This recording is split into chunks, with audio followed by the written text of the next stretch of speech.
Hello, and welcome to my channel Ielts Listening. Let's start with one of the best practice tests for improving listening skills. Look at Part 1. Part 1. You will hear a telephone conversation between a customer and a shop assistant. First, you have some time to look at questions 1 to 3.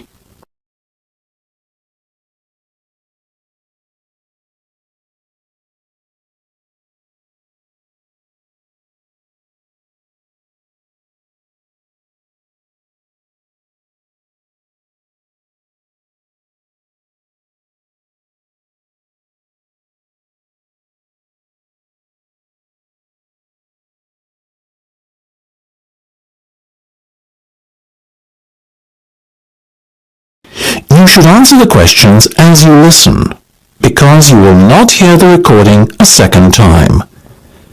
Listen carefully and answer questions 1 to 3. Good morning, Jenny's Suit Rental. Jenny speaking. How may I be of service? Hi there. My name is Max Jones. That's Jones, and I'm looking to rent a suit out for a special occasion. Certainly, Max. We charge a set fee for our services. You can either choose from our designer range and pay £50 to rent your suit out, or choose from our standard range at a cost of £25. So, what will it be? Oh, the first option, please, Jenny. £25, did you say? Unfortunately not. The designer range is twice that price. Oh, in that case, I'll take the second option. Standard, was that it? That's right. Now, before we go any further, may I ask how you intend to pay? Do you accept checks? Yes, but only in exceptional circumstances. We prefer cash or credit card. Well, as I haven't got one, does this count as those circumstances? Yes, that'll be fine. Make it payable to Jenny's Suit Rental. Will do. Before listening to the rest of the conversation, you have some time to look at questions 4 to 10.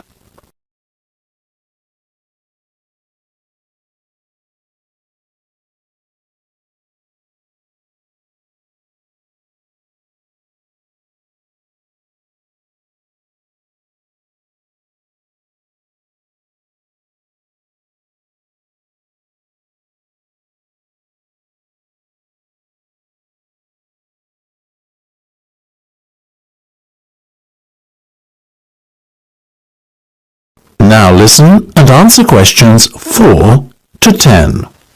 Now, Max, can I take your measurements, please, and a few details about what sort of suit you have in mind? Certainly. Let's start with the trousers then, shall we? What is your waist size and leg length? I used to be 32 waist, you know, but these days it's more like 36. Too many cream pies. I've been there. And about the leg, 34? I wish. I'm afraid I'm somewhat lacking in the height department. Not even a 32. 30, I'm afraid. Never mind. As for the color, could you do a dark grey suit? In fact, we have a very smart one of those in just your size. You're in luck. Now, what about shoes? Same colour? No, I think I prefer something darker. Okay, let's go with traditional black then, shall we? What about size? I'm a size 45. By my calculations, that's 10 in our sizes. And style? What have you got? We do suede, nubuck and traditional leather. Definitely the last one. Very well. And will you be wanting a necktie? Do you do bow ties? Of course. I'll put one of those down in your order. Dark grey, I presume? Perfect. To match the suit. I think I fancy a light blue shirt, by the way. Might I recommend a green? Green would go very well with the suit you're renting. Light or dark? I'd say dark. Dark it is then. My neck size is 17 and a half. Hard to believe that a little over a year ago I could fit into a 15, isn't it? Those cream pies again, right? You got it. Now, what about your suit jacket? Same colour as the trousers, obviously, but what size? Medium should be fine. Are you sure? Yeah. And have you got any of those 3-button ones? I'm afraid not. The 1 and 2 button suit jackets are far more popular at the moment.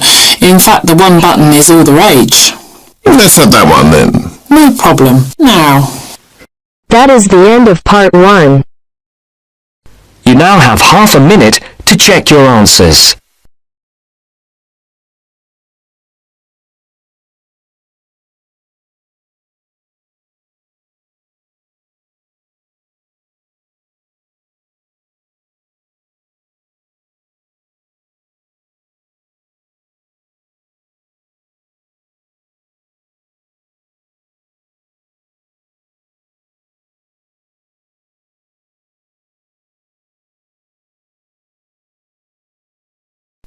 Now turns to Part 2. Part 2. You will hear a talk on New Zealand radio about an art sale which is being held to raise money for charity.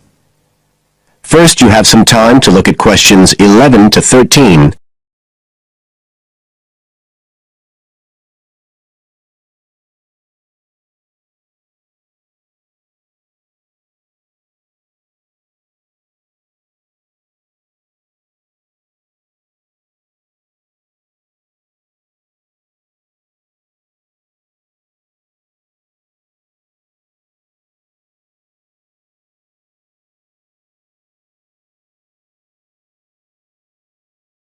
Now listen carefully and answer questions 11 to 13. One of the most anticipated art events in Christchurch is the charity art sale organised this year by Neil Curtis. Neil, tell us all about it. Well, Diane, this looks like being the biggest art sale yet, and the best thing about it is that the money raised will all go to charity. So what you probably want to know first is where it is. Well, the pictures will be on view all this week, most of them at the Star Gallery in the shopping mall. But we have so many pictures this year that we're also showing some in the cafe next door. So do drop in and see them any day between 9 and 5. Now, if you're interested in buying rather than just looking, and we hope a lot of you will be, the actual sale will take place on Thursday evening, with sales starting at 7:30. Refreshments will be available before the sale, starting at 6:30. We've got about 50 works by local artists showing a huge range of styles and media, and in a minute I'll tell you about some of them. You're probably also interested in what's going to happen to your money once you've handed it over.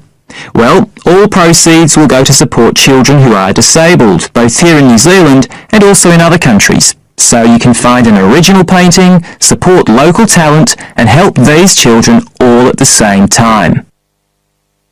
Before you hear the rest of the talk, you have some time to look at questions 14 to 20.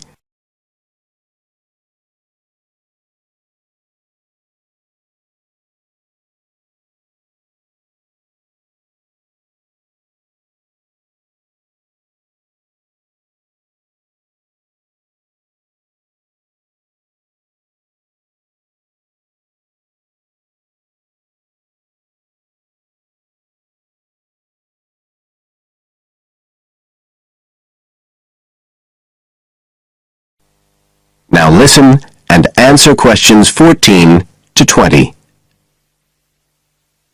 Now, let me tell you a bit about some of the artists who have kindly agreed to donate their pictures to the charity art sale. One of them is Don Studley, who has a special interest in the art sale because his 5-year-old daughter was born with a serious back problem.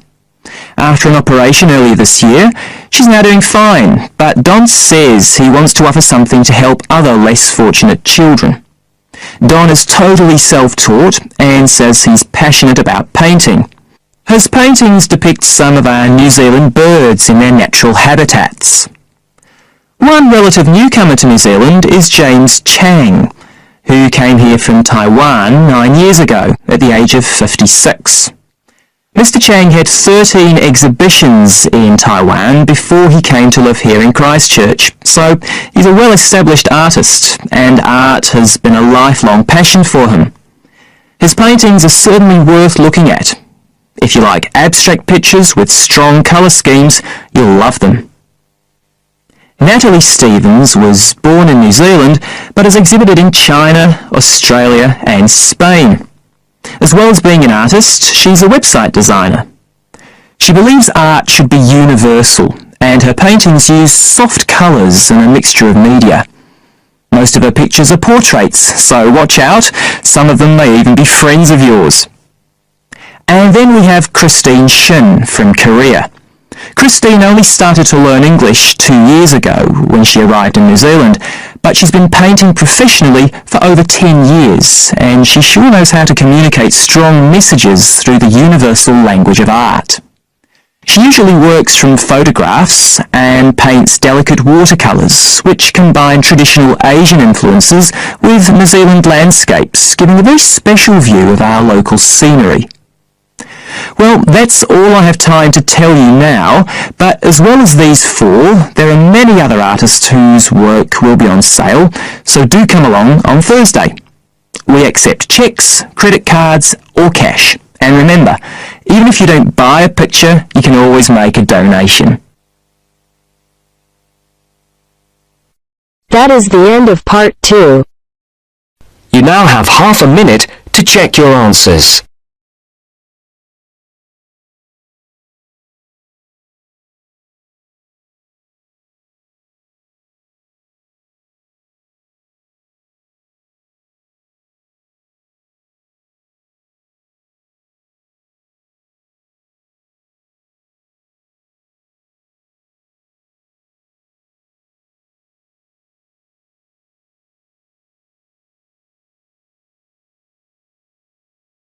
Now turns to part 3. Part 3. We'll hear an introduction on the housing conditions in Chapmanville. First, you have some time to look at questions 21 to 24.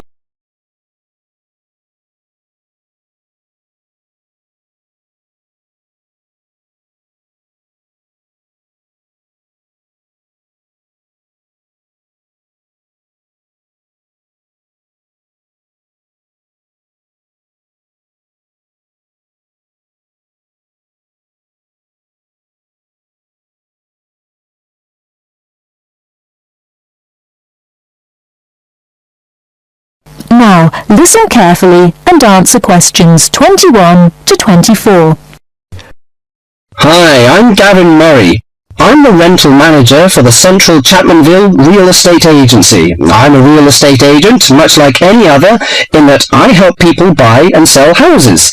But about half of my time is spent working to assist people in renting houses and flats. I've been in this business for a dozen years now, and I know the city very well, in terms of which areas are the better places to live and how much it costs to rent in these areas. Now, I normally divide Chapmanville into 3 areas in terms of rental prices. Generally speaking, the area in the northern part of the city is the low end of the spectrum, the cheapest housing. So if you're looking to spend as little as possible on rent, I suggest you look there. The most expensive area would be the eastern part of Chapmanville.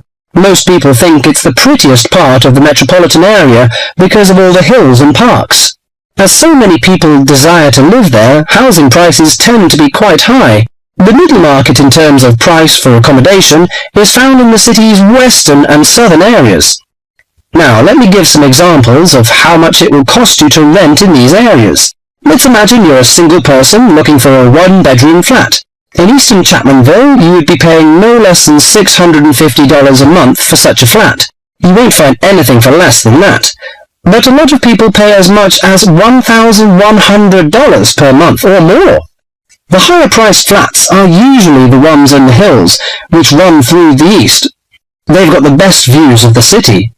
A similarly sized flat in the west of the city and the south, 2 for that matter, would cost you at most $650.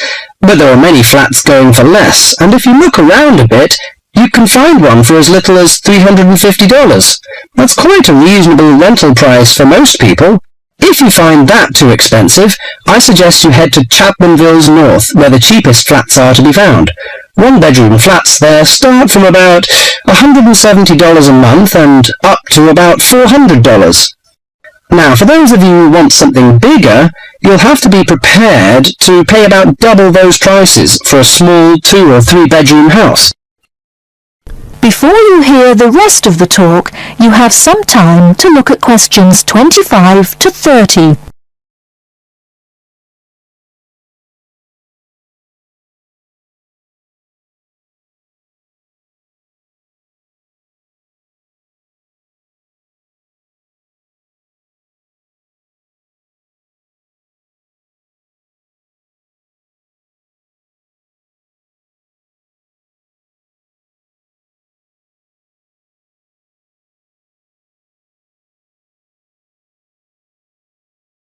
Now listen and answer questions 25 to 30. For those of you who want something bigger, you'll have to be prepared to pay about double those prices for a small 2 or 3 bedroom house. That goes for any of the areas I mentioned. Okay, so much for prices. What are the advantages and disadvantages of these areas? Well, I told you that the eastern part of Chapmanville is the prettiest. There are lots of parks and lots of trees all around there. Oh, I should mention that the only public transport in the east is the bus. There aren't any trains, so it's not that convenient, as you can imagine, even though it's richer part of the city. In the south, you've also got the river, but you won't find too many parks there, because of all the factories alongside the river. In fact, there's quite a bit of industry in the south, which makes it a less desirable place to live. Still, the south is convenient because of public transport.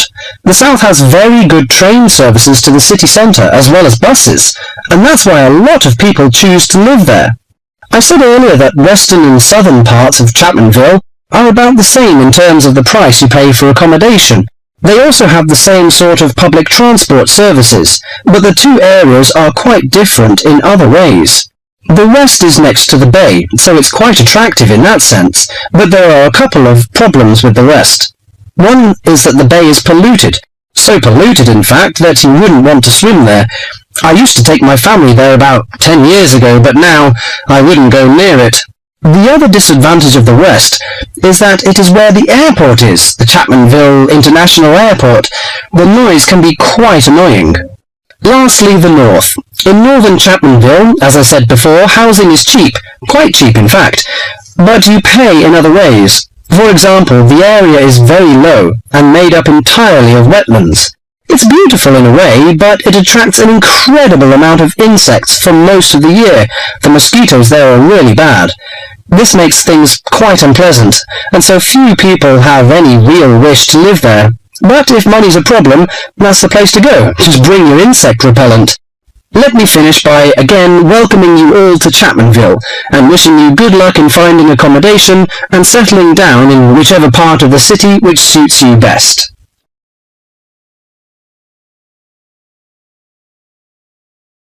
That is the end of part 3. You now have half a minute to check your answers.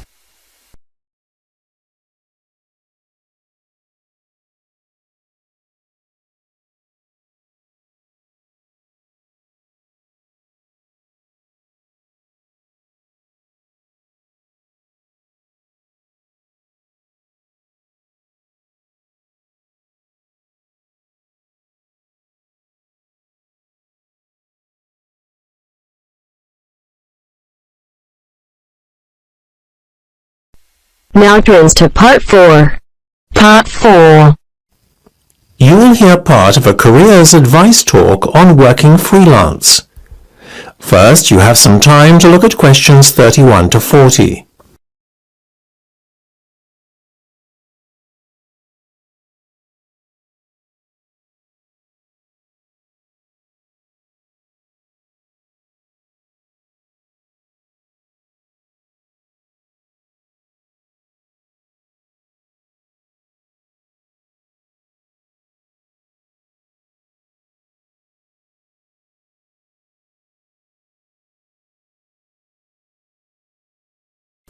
Now listen carefully and answer questions 31 to 40. Working for an employer in a 9-to-5 job has long been the accepted norm. However, this could soon be set to change. A rising level of unemployment, combined with a sense of disillusionment amongst employees with their workaday lives, is at the root of this modern-day revolution in the workplace. Now, there is a growing trend amongst people of all ages and from all walks of life to opt for freelance work rather than working for an employer. It sounds a risky option and a potentially stressful one, but on the whole, the benefits of freelancing seem to vastly outweigh those of working for someone else. In fact, recent research has shown that those who quit their jobs to work for themselves are the country's happiest and most productive workers. A study conducted by Dr. Jonathan Sapsed from Brighton University's Business School, in conjunction with the Arts and Humanities Research Council, looked at a total of 304 freelancers who were pursuing a range of professions in southern England. They found that, far from struggling to get by, many were not only doing well, but excelling in their new professions. So, what are the advantages of freelancing? Well, there are many. One of the most obvious benefits is not having to be answerable to a boss and having to face criticism or unfair demands. In addition, not being based in an office or shared workplace with competitive or difficult colleagues is another bonus. But what is probably the most attractive pull of working freelance is the freedom to determine your own work schedule. You are no longer at the mercy of a timetable dictated to you by your employer. If you have family commitments, these can easily be fitted around your working hours. Furthermore, if you have an off day one day, it's easy to make up time another day without having to face your employer's wrath when you are being less productive than usual. Those who work in creative and digital industries stand to benefit most from working freelance. In these fields, workers are at liberty to choose their ideal working location, as they are not restricted to working in a set place. It really is an ideal lifestyle that many would aspire to if they were more aware of the options available to them. Lastly, to add to an already convincing list of benefits from doing freelance work, there is the financial reward. Freelancers typically work a 38-hour week and earn a median wage of £43,000, well above the national average of £25,000, and are happier than other workers. It seems that people are now catching on to the myriad benefits that come with working as a freelancer. Currently, there are about 31 million people in work in Britain, and already 4.6 million are self-employed, thereby displaying the vitality of the freelance economy. In fact, so popular is freelancing becoming that it has even been suggested that the government needs to devise a new tax and other policies to support freelancers. Freelancing would seem to be the future of employment and the way forward. It is certainly well worth considering freelancing if you are doubtful about committing to working in a structured environment and would like more freedom and autonomy in your work. That is the end of part 4. You now have half a minute to check your answers.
Dear viewers, thank you for taking this listening test. Please let me know about your score in the comments section below. Keep on practicing. It's the only way to be successful. We are planning to upload more IELTS helpful videos. Please subscribe to our channel, IELTS Listening. Thank you.